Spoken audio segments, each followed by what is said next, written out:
께서 지키시는 세우시는 집, 이렇게 말씀의 제목을 지어보았습니다. 하나님께서 세우시는 집. 하나님께서 집을 세우지 아니하시면 세우는 자의 수고가 헛되다라고 말씀하셨습니다. 우리는 이 믿음을 가지고 사는 사람들입니다. 하나님께서 하신다 하는 것이 우리의 삶의 고백이 된다 하는 것입니다. 아마 이 시를 지은 솔로몬도 이 성전에 들어가면서 성도들에게 이렇게 선포하면서 들어가도록 그렇게 말씀을 가르친 것 같습니다. 하나님께서 하신다 이러면서 교회 가는 거예요. 하나님께서 보내신다 하면서 가는 겁니다. 하나님께서 역사하신다 이러면서 예배하러 가는 겁니다.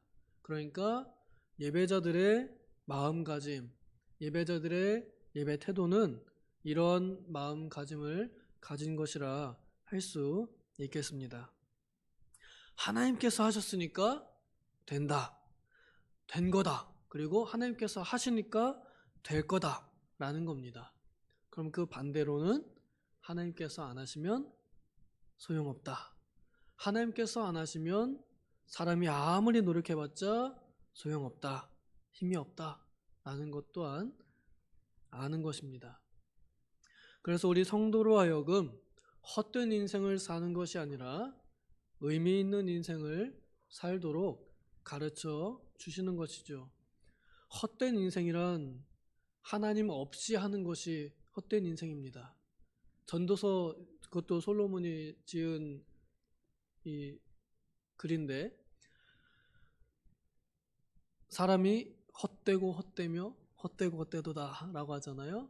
거기서 말하는 헛되다 하는 것은 염세주의가 아니라 하나님 없이, 하나님과 관계없이 하는 모든 일들이 다 허망하다라는 말입니다.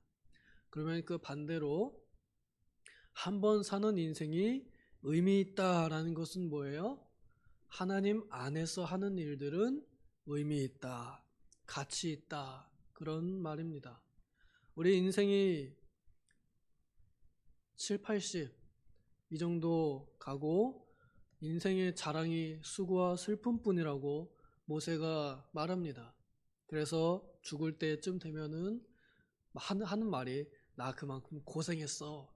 이게 사람의 자랑이라는 거예요. 고생한 게 자랑이라는 겁니다.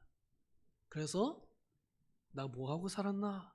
이렇게 날들을 돌이켜보면서 허망한 가운데 가는 것이 인생의 길입니다.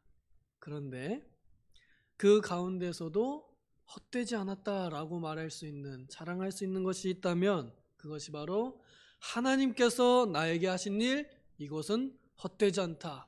하나님께서 우리에게 행하신 일, 이것은 가치 있다. 그리고 내가 하나님의 일에 동참한 것, 이것은 영원히 남는다 하는 것이 우리 인생이 목표로 삼고 또 가치 있게 여길 아마 유일한 가치라고 할 수 있겠습니다.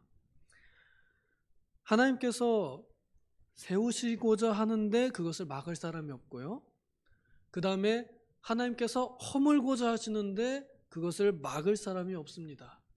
하나님께서 한 개인을 높이 들어 쓰시고자 하는 데에 그를 막을 사람이 없습니다.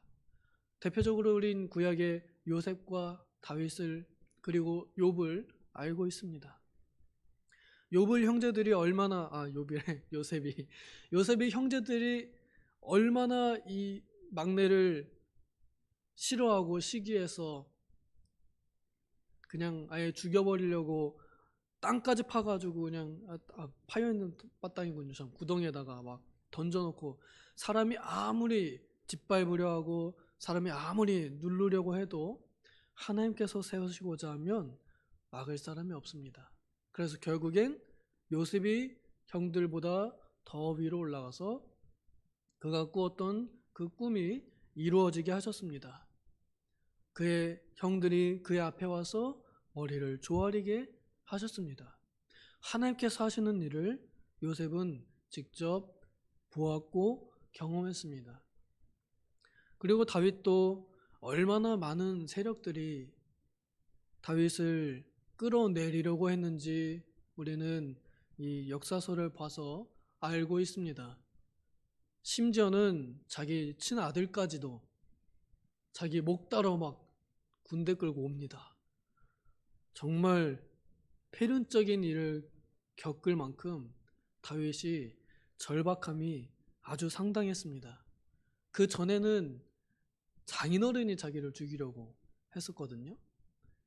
자기를 세워줬던 장인어른이 자기를 죽이려고 하고 자기 자식이 자기를 죽이려고 하는 그 이유가 자기의 왕권을 지키기 위해서, 아버지의 왕권을 빼앗기 위해서, 나라를 차지하기 위해서 다윗을 얼마나 공격했는지, 그리고 그 잔존 세력, 사울을 따르던 이 세력들이 이때다 이러고서는 바로 배신하면서 다윗을 또 공격하고, 그런데도 다윗의 나라가, 다윗의 왕위가 빼앗기지 않았고 다윗이 왕으로서, 성군으로서 잠들게 하셨습니다. 하나님께서 하셨습니다. 그래서 사람들이 아무리 다윗을 공격하고 미워하고 반대하였어도 꺾이지가 않았습니다. 정말 위험한 순간들이 많았거든요. 다윗은 엄청 비참한, 신발도 못 신고 막 도망가요. 그런 비참한 왕인데 그런 과정도 겪었습니다. 욥도 심지어 우리가 성경에 기록된 내용을 봐서 알지만 마귀가 욥을 뒤집어뜨리려고, 그래서 하나님을 저주하는 사람으로 만들려고, 하나님께 원망하는 사람 만들려고 욥에게 인간이 당할 수 있는 거의 한계점까지, 그냥 한계를 넘었을 수도 있습니다. 그렇게 공격을 해서 하루아침에 재산 다 잃지, 재산만 다 잃어도 우리 그냥 다 폭삭 주저앉지 않아요? 우리 어르신들 보이스피싱 한번 당하면 그러면 그런 마음 들 겁니다. 내가 뭔가 하는 나의 이 미련함, 사실은 잘못이 아닙니다. 근데 그런 마음 들어요. 그리고 거의 그동안에 모아왔던 많은 재산들 급하다니까 그냥 막 분별 없이 막 내보냅니다. 그동안에 쌓았던 거 다 하루아침에 잃어버리는 그런 허망함, 이런 거 겪잖아요. 욥은 이보다 더 많은 재산이 있었는데 그것도 다 잃어버렸고, 그것보다 억만금 돈으로 비교할 수 없는 자녀들 몇 명을 하루아침에 다 잃어버렸습니다. 그것도 바람 불어가지고 건물이 무너져서 죽었답니다. 누가 와서 죽인 게 아니에요. 원망할 대상이 어디에 있어요? 바람을 다스리는 하나님께 있습니다. 그러니 욥 입장에서는 이게 정말 이해가 안 되는 일이죠. 예배 참 잘 드리고 사람들한테 선을 베푸는 사람이었는데 그렇게 됐습니다. 우리는 그 이유를 압니다. 그 이면에 마귀가 욥을 그렇게 뒤집으려고 했다는 것을. 그리고 결국엔 자기 몸이 아파서 몸에 이 악성 종양이 막 난다고, 아마 우리가 요즘으로 보면은 피부암 정도를 생각하시면 될 것 같아요. 몸이 계속 가려워요. 진물이 나요. 피가 나요. 근데 얘를 안 긁으면은 괴로워요. 그러니까 아프지만 긁어요. 그리고 또 피가 나요. 이게 얼마나 미련해 보이겠어요? 옆에 있는 아내가 차라리 하나님 욕하고 죽어버려라 하고 말합니다. 그 이유를 우리는 압니다. 그 이면에 마귀가 욥을 거꾸로 때리려고 한 겁니다. 그런데 하나님께서 선언하시죠. 욥은 의인이다. 그리고 그의 생명에는 손대지 마라 하고 선을 지켜 주셨습니다. 그래서 욥은 끝내 자기의 믿음을 지키고 정금 같은 믿음이 되어서 오히려 그 전보다 더 많은 것들을 받게 되었습니다. 하나님께서 욥을 세우셨습니다. 욥이 욥 되도록 하나님께서 세우셨습니다. 신약에 우리 주 예수님과 그의 모든 제자들, 얼마나 많은 사람들이 뒤집으려고 했습니까?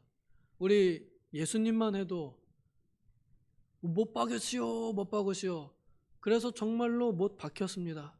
그런데 예수님께서 장사한 지 3일 만에 죽은 자 가운데서 다시 일으키심을 받음으로, 하나님께서 세우심으로 죽음에서 생명으로 옮기신 그 모습이 확실하게 사람들에게, 제자들에게 나타나고, 하나님의 나라는 생명의 나라라는 것을, 이렇게 부활의 능력이 있다는 것을 보여주심으로 그리스도의 나라를 세우셨습니다. 사람들이 생각하기에는 죽여버리면 끝이다 이렇게 생각했습니다. 이 죽여버리면 슈퍼스타 예수도 끝이다. 이 지금 따르는 추종자들이 많은데 죽여버리면 끝이다 라고 생각했습니다. 제자들도 이제 예수님 돌아가셨으니까 끝이다 이렇게 생각했습니다. 하지만 하나님은 아니셨습니다. 하나님께서는 오히려 그 죽음을 통하여 하나님의 나라를 세우셨습니다. 예수 그리스도를 통한 왕국을, 다윗 때부터 약속한 그 왕국을 세우셨습니다. 그리고 그의 제자들, 정치 권력이, 위정자들이 예수의 이름으로 전도하지 말라고 막 때리고 협박하고 그랬어도 이들은 굴하지 않고 복음을 전하고 교회를 세웠습니다. 이들이 쓰임을 받은 것이지 이들 스스로가 잘나서 그런 거 아닙니다. 이 사람들의 개인적인, 제자들의 개인적인 연약함을 우리는 알고 있습니다. 대표적인 제자의 이 배신자 1등이라 그러면은 가룟 유다와 베드로를 들 수 있겠죠? 가룟 유다는 원래 천국 백성이 아니었기에 할 말이 없고, 베드로는 하나님께서 택하신 사람이기에 우리는 할 말이 있습니다. 그리고 오히려 베드로가 먼저 예수님께 잘못했다고 말 못했어요. 예수님께서 베드로를 세우셨습니다. 떨어진 베드로를 세우신 분이 예수님이십니다. 근데 그가 그랬죠. 저는 절대 부인하지 않겠습니다. 저는 절대 주님 안 떠나겠습니다. 이렇게 해놓고 다 도망가고 다 부인하고 저주했던 그 모습을 알고 있습니다. 그런데 하나님께서 하시니까, 하나님께서 세우시니까 베드로가 그 예수님을 못 박아 죽였던 정치 권력자들을 향해서 사람의 말보다 하나님의 말씀을 순종한 것이 옳으니라 이러면서 전도하기를 멈추지 않고, 그리스도께서 올라가시면서 하셨던 대사명, 땅끝까지 복음을 전파하라, 제자를 삼아라, 복음을 전하라 하는 이 명령에 순종하게 되어서 교회를 세우게 된 것입니다.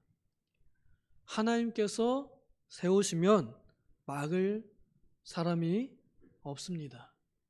이것이 우리가 마음을 든든하게 먹을 수 있는 믿음 중에 하나입니다. 그래서 사람들은 자기의 뜻이 잘 되게 하려고 늦게까지 일하고 아침 일찍 일어나서 부지런하게 하루 종일 쉬지도 않고 열심히 일하지만, 근데 어떻게 해요? 하나님께서 안 도와주시면 안 돼요. 그리고 하나님께서 도와주시면 어때요? 늦게 일어나고 빨리 잠들어도 되는 겁니다. 그러니까 하나님께서는 사랑하시는 자에게 잠을 주신다라고 말씀하는 거예요. 이 말씀 있는 그대로만 읽으면 여기 시험 드실 분들 많을 것 같아요. 잘 못 드시는 분들이 많잖아요. 불면증이 많으시고. 그러면은 둘 중에 한 가지입니다. 하나님께서 나를 사랑하지 않으시는가, 아니면 말씀이 틀렸는가, 이러면서 내가 그러면은 잘못 믿는가, 이러면서 막 시험 들 수 있습니다. 여기서 말하는 잠을 주신다는 말은 그거예요. 크게 노력하지 않아도 지금 한 그 노력으로도 하나님께서 충분히 쓰신다. 그래서 잠잘 시간을 주신다, 잠자게 하신다, 편안히 자게 하신다, 그런 의미입니다. 내가 어느 정도 일 해놓으면 나머지는 하나님께서 다 하시니까, 그러니까 그냥 편하게 잘 수 있는 거예요. 내가 뭔가 더 해야 돼, 이것까지는 부족해, 이게 아니라는 겁니다. 마음의 상태가 달라지는 거예요. 하나님께서 하신다 하는 이 마음을 가진 사람들에게는, 이 믿음을 가진 사람들에게는 하나님께서 이렇게 평안하게 잠잘 수 있도록 하신다라는 말입니다. 우리가 죽을 때쯤에 편안하게 잠드는 것 또한 그럴 것 같습니다. 내가 못한 일이 참 많은데, 막 죽기 전에 막 이거 해놓고 가야 되는데 저거 해놓고 가야 되는데 하는 그런 생각 있잖아요. 하나님께서 하실 거다라는 것을 믿으면 그것도 하나님께서 하시겠지 하고 이렇게 가는 겁니다. 근데 그게 아니면 자꾸 막 세상 것에 마음이 뺏겨가지고 제대로 편안하게 잠들지 못하는 그런 일이 일어날 수 있습니다. 하나님께서 하십니다. 그래서 그 어떠한 권세나 그 어떠한 권력도 또 그 어떠한 집단이나 어떠한 정당도 어떠한 개인도 하나님께서 세우시는 나라와 하나님께서 세우시는 일을 막을 수 없습니다. 하나님께서는 또한 이 교회도 하나님께서 원하시는 대로 세워 가십니다. 이것을 막을 사람이 없습니다. 그럼 반대로요, 하나님께서 허무시면 어떻게 해요? 막을 사람이 없겠죠? 그러면은 세워지고 허물어지는 것의 주권이 인간의 마음에 있는 것이 아니라 하나님의 뜻에 있으니 우리는 하나님의 뜻대로 되기를 바라고 또 하나님의 뜻이 내 뜻이 되도록 하는 마음을 가지고 우리가 이 세상을 바라보고 믿음으로 사는 사람들이 되면 좋겠습니다. 그러면요, 내 뜻대로 안 된다고 비방하거나 원망할 수 없고요, 또 그렇게 되지도 않습니다. 내 주여 뜻대로 행하시옵소서, 살든지 죽든지 뜻대로 하소서 하는 찬양이 나올 것입니다. 오늘날 우리가 지금 당하고 있는 이 시국이 얼마나 불평하기에 합당합니까? 어느 쪽이든 다 불평할 만하지 않아요? 그런데 우리 믿는 사람들은 어떻게 해요? 이런 시국에도 하나님께서 세우시면 세우실 것이요 하나님께서 허무시는 것이면 막을 사람이 없느냐, 이렇게 믿고 하나님 뜻대로 하시옵소서, 하나님 이루시옵소서 이렇게 기도하는 것, 이렇게 믿는 것. 그래서 하나님께서 하실 테니 나는 편안하게 자는 것, 너무 불안해하지 않는 것, 이것이 또한 우리 믿는 사람들이 가져야 할 자세가 아닌가 생각이 듭니다. 부디 이 믿음 안에서 마음 평안에 지키시고 평안을 누리는 우리 모든 도봉의 식구들 되기를 소망합니다. 기도하겠습니다. 하나님 아버지, 인간의 마음은 연약하여 눈앞에 보이는 현상들로 많이 불안해하고 초조해하고 그래서 늦게까지 잠 못 자고 아침 일찍 일어나서 수고하지만 하나님께서 하시면 되고 하나님께서 안 하시면 안 되는 이 간단한 이 진리를 우리가 분명히 알고 믿어서 하나님께서 하시는 일을 기대하고 나도 그 일에 동참하며 하나님을 의지하여 마음 편히 눕는 우리가 되게 하여 주시옵소서. 감사드리며 예수님의 이름으로 기도하옵나이다. 아멘.